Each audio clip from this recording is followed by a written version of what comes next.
মিলাদ কিয়াম করা জায়েজ আছে কিনা এই বিষয়ে আলোচনা করলে ভালো হয়। অনেকজন প্রশ্ন করেছেন একই বিষয়ে, অনেকগুলো প্রশ্ন আসছে। মিলাদ কিয়াম করা জায়েজ আছে কিনা, দেখুন নবী করিম সাল্লাল্লাহু আলাইহি ওয়াসাল্লামের প্রতি দুরূদ পাঠ করবেন, এটা কোরআন হাদিসে আছে। দুরূদ পাঠ এটা এক জিনিস, আর প্রচলিত মিলাদ এটা আরেক জিনিস। দুরূদ পাঠ এক জিনিস আর প্রচলিত মিলাদ আরেক জিনিস। দুরূদ পাঠ এটা তো প্রত্যেক ইমানদারকেই করতে হবে। আল্লাহ বলেছেন ইয়া আইয়ুহাল্লাযীনা আমানু ইন্নাল্লাহা ওয়া মালাইকাতাহু ইউসাল্লুনা আলান নবী, তারপর ইয়া আইয়ুহাল্লাযীনা আমানু সাল্লু আলাইহি ওয়া সাল্লিমু তাসলিমা। আল্লাহ তাআলা তার রাসূলের প্রতি রহমত নাজিল করেন, ফেরেশতারা তার রাসূলের জন্য দুরূদ প্রেরণ করেন, দোয়া করেন, হে ঈমানদাররা তোমরা তোমাদের রাসূলের প্রতি দুরূদ প্রেরণ করো। অতএব ঈমানদার দুরূদ পাঠ করবে, এটা তার ঈমানের গুরুত্বপূর্ণ একটা দাবি যে নবী সাল্লাল্লাহু আলাইহি সাল্লামের মাধ্যমে আমি ঈমান পেয়েছি, হেদায়েত পেয়েছি, তার জন্য আমরা দোয়া করব। আমাদের দোয়ার মুখাপেক্ষী তিনি না, আমরা দোয়া না করলেও আল্লাহ তাআলা তার প্রতি রহমত নাজিল করবেন।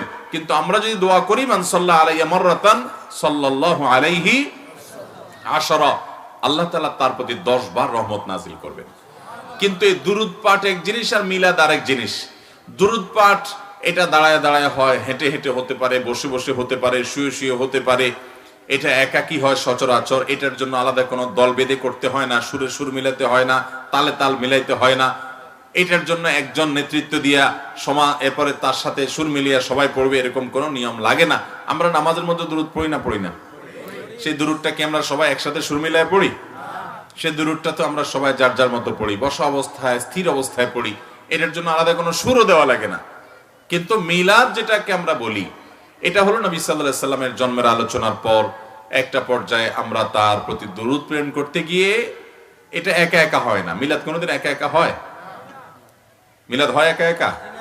মিলাদ হইতে হলে অনেক মানুষ লাগে, মিলাদের জন্য কিছু জিলাপি দরকার হয়, মিলাদের জন্য কিছু আগরবাতি দরকার হয়, কিছু হুজুরের হাদিয়া লাগে, কিছু বাজেট লাগে। তাহলে যেটার জন্য বাজেট লাগে, এত কিছু লাগে, আর দুরূদ হলো যে মুখ দিয়ে আপনি পড়বেন শেষ, এটার জন্য কোনো বাজেটও লাগবে না, কোনো হুজুরের চাঁদাও দেওয়া লাগবে না, কোনো পয়সাও দেওয়া লাগবে না, আগরবাতি মোমবাতি জিলাপি কিছুই লাগবে না, এমনি এমনি হবে। এই দুরূদটা হলো কোরআন হাদিস নির্দেশ করেছে, আর বাকিটা আমরা বানায় নিছি। এই মিলাদটা আমরা নিজেরা বানায় নিছি। আপনি কোরআন হাদিস ঘাটেন তো, দেখেন তো কোনো জায়গায় পান কিনা যে নবী করিম সাল্লাল্লাহু আলাইহি সাল্লাম বা সাহাবীরা 10 জন 20 জন 30 জন সবাইকে ডেকে এনে একসাথে ইয়া নবী সালাম আলাইকা ধরে টান দিয়েছেন? তারা 10 জন 20 জন মিলে একসাথে এরকম জোগাড় দিয়ে একজনের সাথে 100 জন তাল মিলায় এরকম দুরূদ পড়ছেন। দুরূদ পাঠ এটা ব্যক্তিগত আমল, যার যার আমল সে করবে। নামাজের জন্য 5 ওয়াক্ত নামাজের জন্য ইসলাম জামাতে নির্দেশ করেছে ওয়ারকাউ মা'আর রাকিঈন, রুকু একা একা না, 5 ওয়াক্ত নামাজের রুকু সিজদা নামাজ, ফরজ নামাজগুলো জামাতের সাথে পড়তে হবে। কিন্তু বাকি যে আমলগুলো, ওযু আপনি যার যারটা শেষে করবে, দুরূদ যার যারটা শেষে পড়বে, কোরআন তেলাওয়াত যার যারটা শেষে করবে।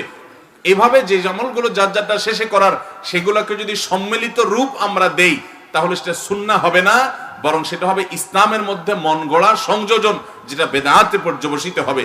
আল্লাহ আমাদেরকে বেদাত আর সুন্নতের পার্থক্য করার তৌফিক দান করুন।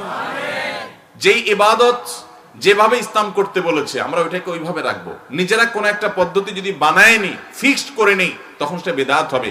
ভাই দুরূদ কি নবী সাল্লাল্লাহু আলাইহি সাল্লাম এবং সাহাবীরা তারা পড়ছেন না পড়েন নাই? তো সাহাবীরা দুরূদ পড়তে কি একজনে 10 জনকে 20 জনকে ডেকে এনে এরকম সুরে সুর মিলিয়ে আমরা যেভাবে পড়ি এরকম কোন দুরূদ তিনি পড়ছেন কিনা? যদি তাদের থেকে এরকম কিছু প্রমাণিত না হয়, তাহলে এটা পরিত্যাজ্য। নবী সাল্লাল্লাহু আলাইহি সাল্লাম বলেছেন মান আহদাসা ফি আমরিনা হাদা মা লাইসা মিনহু ফাহুয়া রাদ। এটা মিশর থেকে সৃষ্টি হয়েছে, এক রাজার নির্দেশে সৃষ্টি হয়েছে, রাজার আমলে সৃষ্টি হয়েছে। এই মিলাদের বয়স খুব বেশি দিন না, আপনি এর আগে এটার ইতিহাস পাবেন না, কোরআনেও না, হাদিসেও না। নবী সাল্লাল্লাহু আলাইহি সাল্লামের জন্মের আলোচনা তো হতেই পারে ভালো, কিন্তু সেটার জন্য এই যে আমরা সিস্টেম বানিয়ে নিয়েছি, তাও আবার আলোচনা করতে করতে এক পর্যায়ে সবাই দাঁড়ায় যেতে হবে, কারণ মনে করে যে নবীজি সেখানে হাজির হয়ে যায়। এগুলোর কথা না কোরআনে আছে না হাদিসে আছে। আল্লাহ আমাদের মন গড়া আমল থেকে বেঁচে থাকার তৌফিক দান করুন।